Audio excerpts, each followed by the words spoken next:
تخيل يا صديقي ان في مهرجان معمول مخصوص للطماطم. سلطة. لا عاديه. عصير. يا ابني بقول لك عاديه. تبقى سلطة. في الاربع الاخير من شهر اغسطس من كل سنه بيقام مهرجان سنوي للطماطم اسمه مهرجان لا توماتينا. اسمه ايه؟ لا توماتينا. قول تاني كده. لاموتونينا. لا ده بتاع الليمون، ده التاني بتاع الطماطم اسمه ايه؟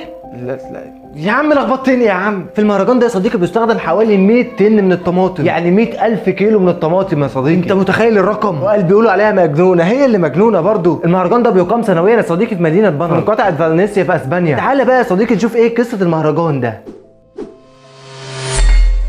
اهلا بيك يا صديقي في حلقه جديده من برنامج العراف. ما تنساش الفولو واللايك والشير والكومنت عشان نقدر نستمر، واعمل فولو عشان تتابع اللي جاي. في الاربع الاخير من شهر اغسطس سنه 1944 كان في شويه شباب بيقضوا وقتهم في ساحه البلد عشان يحضروا استعراض العمالقه وكبار الرؤوس وفعاليات تانية كتير. فقرر الشباب ان هم يدخلوا موكب الاستعراض ويشاركوهم الحاله. وهم بيدخلوا الموكب يا صديقي وقع واحد من الفرقه من على حصان. الراجل ده لما وقع اتغاظ جدا، من كتر غيظه بقى يضرب كل اللي قبله او يعدي من قدامه. اوعى على كده، لا اوعى على بدل ما اغزك على. ولكن للصدفه يا صديقي كان في كميه خضار في المكان ده، وبدا الناس ياخدوا الطماطم ويحدفوا بعض بيها.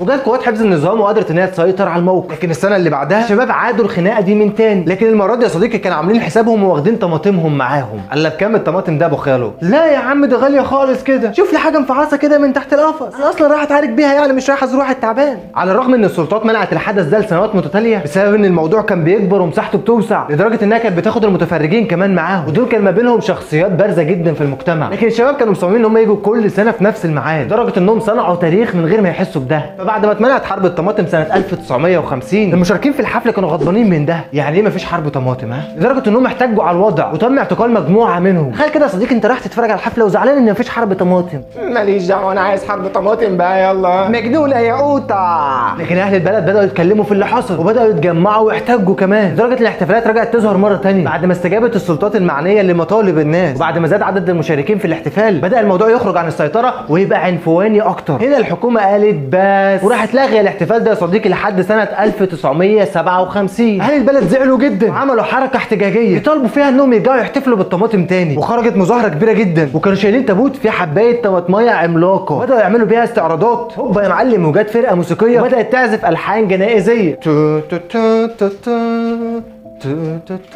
ايه فيلم الكرتون اللي انا بحكيه ده يا جدعان؟ اهو فيلم الكرتون ده بقى يا صديقي عمل نجاح باهر، وفي النهايه سمحت السلطات بحرب الطماطم بصوره رسميه، وعملت الحفل بنفس الصوره بس بشكل قانوني، وبدا الاحتفال ياخد طابع شعبي في بقيه انحاء اسبانيا. لما خافير باسيليو عمل تقرير صحفي وعرضه على التلفزيون الاسباني في برنامج التقرير الاسبوعي عام 1983، وده كان كفيل بتحويل حرب الطماطم احتفال شعبي في جميع ارجاء اسبانيا. اسبانولي يلا وبقى ليه مواعيد منظمه، بقوا بيستنوه المحتفلين، والساعه 11 ينطلق صاروخ البدء ويبدا المحتفلين يحدفوا بعض بالطماطم لمده ساعه يا صديقي.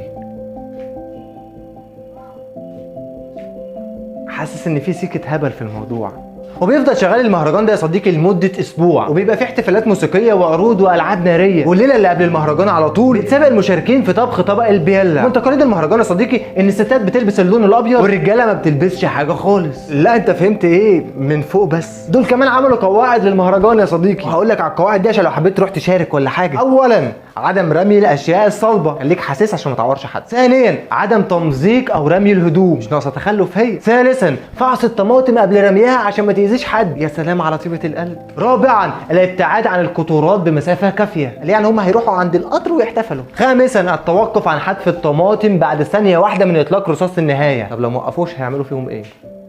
المشكله ان كل ماده كل ما الموضوع بيكبر يا صديقي، والبلديه في اسبانيا بقى لها سنين بتدفع ثمن الطماطم اللي بتستخدم في الاحتفال ده، ومع زياده عدد المشاركين اللي وصل تقريبا 50,000 مشارك من سكان المدينه ومن السياح كمان، ومحتاجين لكميات اضافيه من الطماطم، لدرجه ان الموضوع بقى بيثير الراي العام كل سنه، حاله من الجدل حول الجوانب الاخلاقيه للاحتفالات الغريبه دي، وده بسبب اهدار كميه ضخمه من الطماطم، وطبيعي زياده حاجه الناس الغذائيه حول العالم. لكن الموضوع تطور كمان يا صديقي لدرجه انه وصل بلدان ثانيه. يعني في سنه 1982 بدا في كولورادو حرب القتال بالطماطم، وسموها حرب طماطم تكساس كولورادو. وفي سنه 2004 بدات السومرخان الكولومبيه تعمل حدث مشابه في 15 يونيو عند حصاد فائض الطماطم. وفي كوستاريكا بدات بلده سان خوسيه دي تروخاس، ده اسم ده ولا طلسم ولا ايه، تعمل احتفال بالطماطم. وفي بلده دونج كوان في الصين عملوا قتال بالطماطم في يوم 19 اكتوبر، وبيستخدموا فيه اكتر من 15 طن من الطماطم. الواحد بقى بيفكر يعمل يوم لينا كده نحتفل بيه كلنا، بس الاحتفال ده يكون بالبيض. لكن الاهم من ده كله يا صديقي ما تنساش الشير واللايك والكومنت وتشترك في القناه وتفعل زر الجرس لو كنت على اليوتيوب، ولو على اي منصه ثانيه اعمل فولو عشان تتابع اللي جاي. انا علاء عرفه وبس كده.